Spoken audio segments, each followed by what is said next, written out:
यार एक काम करो, आज रात ऑनेस्टली थोड़ी देर के लिए सोचो, क्या हम एक्चुअल में सेफ हैं? सिर्फ कहने के लिए नहीं, रियल में क्या हम एक्चुअल में सेफ हैं? क्योंकि आज जो मैं तुम्हें दिखाने वाला हूँ वह कोई कंस्पिरेंसी या थ्योरी नहीं है। ये सब सच में हुआ है, डॉक्यूमेंटेड है, रियल स्टोरीज है और रियल नंबर भी। और शायद इसीलिए इतने डिस्टर्बिंग भी है। हम बात करेंगे उन लोगों की जो एक 10 साल की बच्ची की रेप मर्डर होने के बाद कैमरा के सामने मुस्कुरा रहे थे।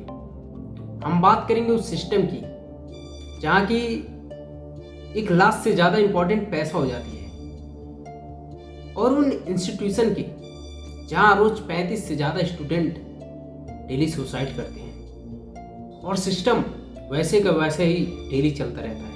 यह एक ऐसा पैटर्न है कि जो शायद एक्सप्लेन करता है कि कैसे एक सफरिंग पूरे देश की इश्यू बन जाती है, और वहीं पर एक ऐसी भी सफरिंग होती है जो सिर्फ एक डाटा बन के रह जाती है।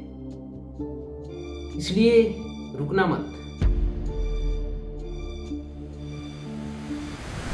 तो शुरू करते हैं एक ऐसी चीज से जो हम सब बहुत ही स्केर्ड मानते हैं, बहुत ही डरावनी मानते हैं। वह चीज जो पोस्टर पर लिखा जाता है, वह चीज जो स्पीच में बोला जाता है, प्रधानमंत्री नरेंद्र मोदी जी ने देश की वह चीज जिसके लिए करोड़ों की कैंपेन चलाई जाती है। मैं हूँ आपकी बेटी। Thank you. 10 साल पहले आपने मुझको एक गिफ्ट दिया था। गर्भ में बेटी की हत्या ना हो, इसके लिए हमने बेटी बचाओ बेटी पढ़ाओ अभियान शुरू किया। अपनी बेटियों की सुरक्षा। 21 मई 2026 कोयम्बटूर, तमिलनाडु। एक 10 साल की बच्ची अटैक हुई, सेक्सुअल असॉल्ट हुआ, फिर उसका मर्डर कर दिया गया। 10 साल, सिर्फ 10 साल की थी। और फिर एक वीडियो सामने आती है। प्रेस ब्रीफिंग शुरू होने के पहले की वीडियो थी। कैमरा ऑलरेडी रिकॉर्ड कर रहा था। कुछ सीनियर ऑफिसर्स कैजुअली हंसते हुए बातें करते हुए नजर आए।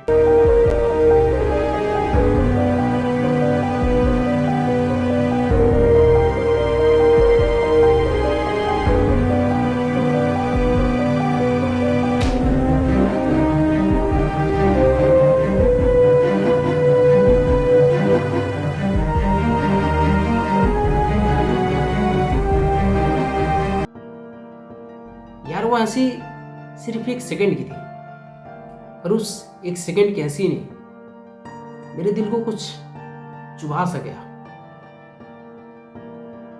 उस टाइम पे सिर्फ मेरे दिमाग में एक ही सवाल था, क्या कभी कभी सिस्टम जो सबसे हार्ट ब्रेकिंग पेन होता है उसको भी एक रूटीन बना लेता है? लेकिन कहानी यही नहीं खत्म होती। दिसंबर 2025 वेलोर, एक 15 साल की लड़की, पॉक्सो केस, कंप्लेंट फाइल की गई, पर एलिगेशन के मुताबिक एक्शन लेने में इतनी लापरवाही हुई कि बाद में ह्यूमन राइट कमीशन को इंटरफेयर करना पड़ा, और उसमें 6 पुलिस को 9 लाख की पेनल्टी लग गई। अब डाटा देखते हैं। ऑफिशियल एनसीबीआर डाटा, इंडिया में एवरेज 107 रेप केसेस रिपोर्ट होती हैं हर रोज, और कन्विक्शन सिर्फ 24.4%। मतलब कि 100 केसेस में से ऐसे बहुत सारे विक्टिम्स हैं जो अभी तक जस्टिस नहीं पाए, जिनके लिए उन्हें वादा किया गया था। और फिर एक और नंबर, 50,000 से ज्यादा केसेस जो अभी भी जस्टिस का वेट कर रही है। केसेस पेंडिंग है और बोर्ड ओवरलोडेड हो रहा है, वक्त गुजरती जा रही है। और यही सबसे ज्यादा तकलीफ देने वाली सवाल मुझे मिलती है। हम कैंपेन लॉन्च कर सकते हैं, पोस्टर लगा सकते हैं, स्लोगन बना सकते हैं, लेकिन अगर ग्राउंड रियलिटी में एक विक्टिम्स को सालों तक जस्टिस को वेट करना पड़े, तो प्रॉब्लम अवेयरनेस की नहीं प्रॉब्लम इम्प्लीमेंटेशन की है। और सिस्टम के अंदर बहुत बार एक इंसान धीरे धीरे फाइल बन जाता है, एक पेपर का मामूली टुकड़ा, फिर एक केस, फिर एक नंबर और फिर एक डाटा।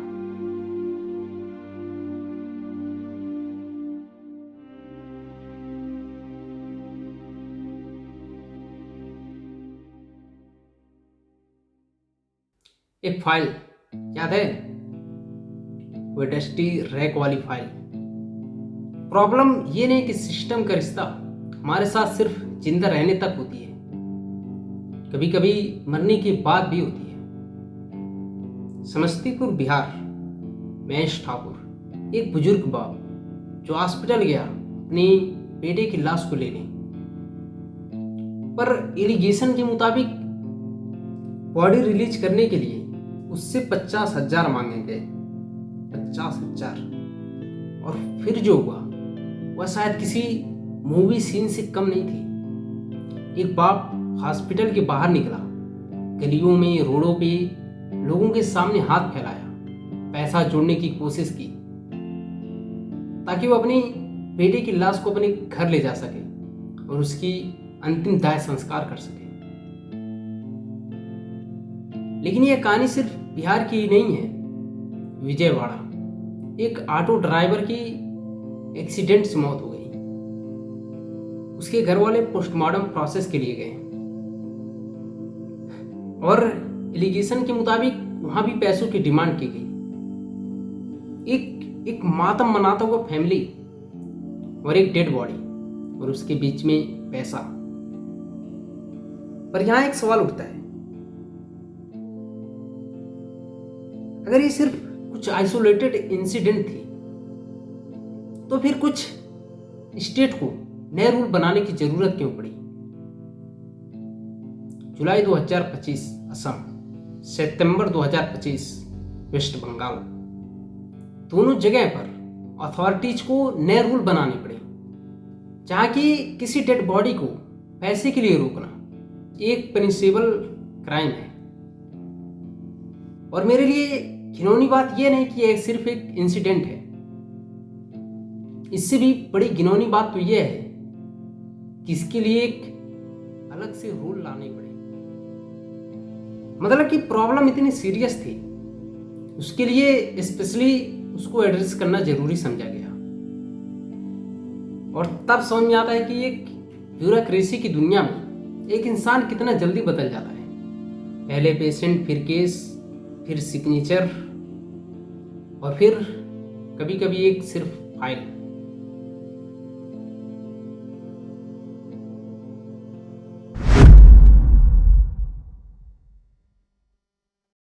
बर्थ सर्टिफिकेट से डेथ सर्टिफिकेट, याद है?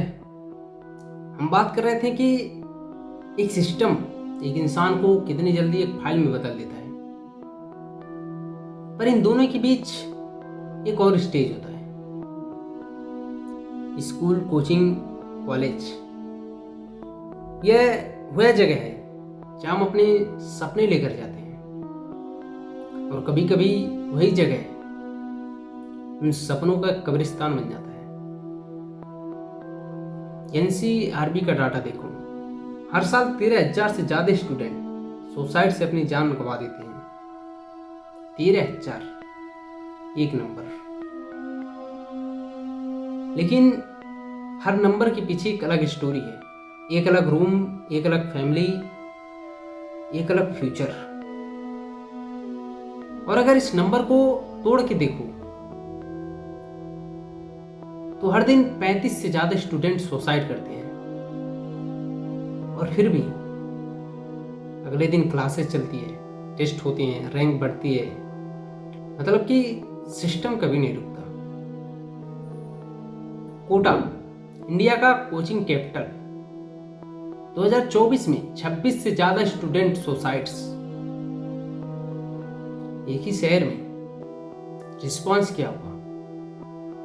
सीलिंग फैन पर एंटी हैंगिंग डिवाइसेस लगाए गए।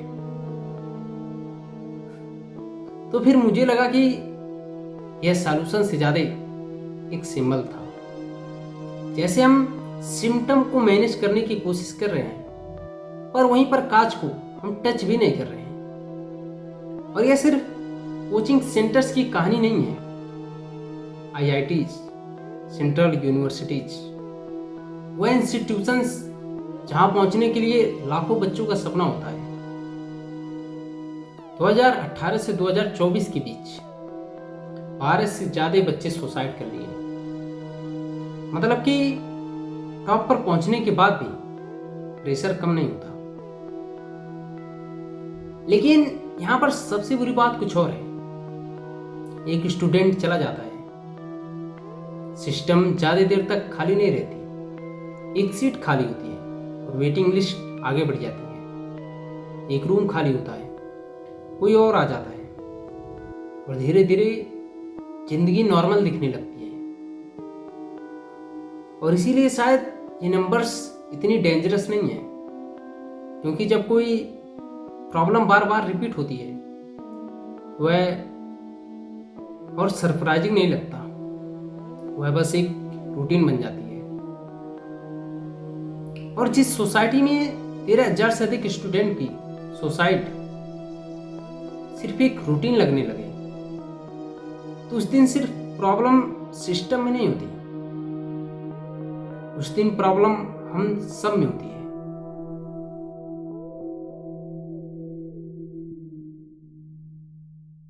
यह वेटिंग लिस्ट, पेंडिंग केसेस, ये सब देखने के बाद सिर्फ एक ही सवाल बचता है, क्यों कुछ सफरिंग नेशनल डिबेट बन जाती है और कुछ धीमे से बस चुप हो जाती है। क्यों कुछ इंसिडेंट पर इमरजेंसी मीटिंग होती है और कुछ पर बस प्रेस रिलीज। और यही मुझे वह पैटर्न दिखता है जिसे मैं कहता हूं द ओटर लेजर। फार्मूला नहीं, बस एक सिंपल सा ऑब्जर्वेशन। पॉलिटिक्स में हर चीज इक्वल अटेंशन नहीं होती। कुछ इश्यूज ज्यादा विजिबल होती हैं, कुछ इमोशनल होती हैं, कुछ डायरेक्टली इलेक्शन को इफेक्ट करती हैं और कुछ बस डाटा बन के रह जाती है। ऐसा लगता है जैसे हर डिजास्टर, हर एक सफरिंग बस इन 3 सवालों से गुजरती है। कितने लोग देख रहे हैं, कितने लोग याद रखेंगे, और इलेक्शन कितनी दूर है। जब मीडिया अटेंशन आई हो, जब पब्लिक आउटरीच विजिबल हो, जब पॉलिटिकल कॉस्ट बढ़ने लगे, तब रिस्पॉन्सेज भी तेज हो जाती हैं। प्रेस कॉन्फ्रेंसेस, अनाउंसमेंट कमेटी और कंपेंसेशन पैकेज, सब कुछ। लेकिन वहीं जब विक्टिम डिस्कनेक्टेड होते हैं, डेथ अलग अलग शहरों में होती है, जब आउटरीच ऑर्गेनाइज नहीं होती, तब बहुत बार रिस्पॉन्सेज भी धीमे धीमे से गायब हो जाती है। न्यू लूप आगे बढ़ जाती है और केसेस पीछे रह जाती है। 13,000 स्टूडेंट एक साल में, यह हेडलाइन नहीं बनता, क्योंकि एक दिन नहीं मरती। वह अलग अलग रूम में होती है, अलग अलग शहरों में होती है, अलग अलग तारीख भी होती है। और शायद इसीलिए उन्हें इग्नोर करना आसान हो जाता है। तो हमने क्या देखा? एक 10 साल की बच्ची, एक बुजुर्ग बाप और हजारों स्टूडेंट, अलग अलग शहरों की कहानियां, अलग अलग लोग, पर पैटर्न बार बार वही थी। केसेस बदलते रहे, चेहरे बदलते रहे, हेडलाइन बदलती रही, पर सिस्टम कभी नहीं बदला। और शायद इसीलिए यह वीडियो सबसे ऑकवर्ड है, क्योंकि यह किसी सफरिंग के बारे में नहीं था, यह उस चीज के बारे में था जो सफरिंग के